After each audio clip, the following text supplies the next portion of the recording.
We have seen a continuous stream of reinforcements of Assad regime militias from throughout the country up into the border of Idlib, as the regime has been continuing its bombardment for the past few days of the southern countryside of Idlib. Now, this would be the main approach for any assault by the Assad regime forces and his associated militias once and if it does inevitably or possibly take place.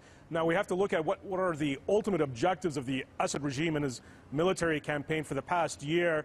The regime has very shrewdly, perhaps, leveraged the de-escalation zone deals from southern Syria to northern Syria to incrementally gain territory. We've seen that in the Damascus suburbs. We've seen that in southern Syria on the border with Jordan on the Golan Heights, and in northern Homs province and eastern Syria. So if the past is any indicator, this may be an opportunity for the Assad regime to reinforce and gather its forces and to focus on one front at a time against rebel forces. And now, with Idlib being the last front, the last decisive battle, an area that's held by rebel forces, this may now be the ultimate objective by the Assad regime to regain territory that he lost as the Syrian uprising began in 2011. So we may now be rapidly seeing the culmination of that battle and that conflict in the Syrian uprising if the Assad regime's ground forces do finally make that launch into that final assault into Idlib. Right now, we're in a waiting game, but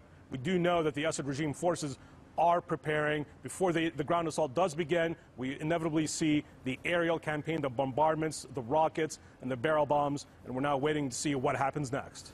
What's your assessment, Oubai, in terms of how difficult it is to be precise with these airstrikes? Where are the targets, these opposition groups, these al-Qaeda-linked fighters that are apparently the targets? Are they among civilians? Do they have their own bases?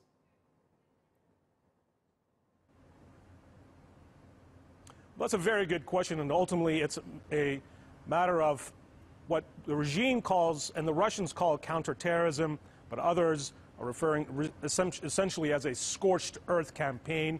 The Russian Air Force does have precise aerial weapons and rockets and missiles, but you have to look at their definition of what terrorists, who the terrorists are. The Assad regime essentially refers to any Syrian civilian that opposes it as a terrorist. We've seen that in the recent death notices that have been given to families. Over 10,000 civilians killed in Sednaya prison complex in a matter of just a 3-year time span. The Assad regime believed they were all terrorists. Now, there are designated terror groups in Idlib.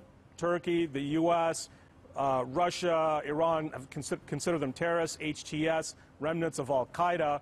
But now the big debate between all the big powers is, what's the most effective way to defeat terrorism? Turkey, on one hand, says that you can work with local forces, the Syrian rebel forces that have fought Daesh, that have fought al-Qaeda before, to neutralize the designated terror groups without destroying the country. While the Assad regime and the Russians essentially are what many are saying are using just a blunt instrument to essentially destroy anything that stands in the way of Assad regime gaining control of the country that rose up against them 7 years ago.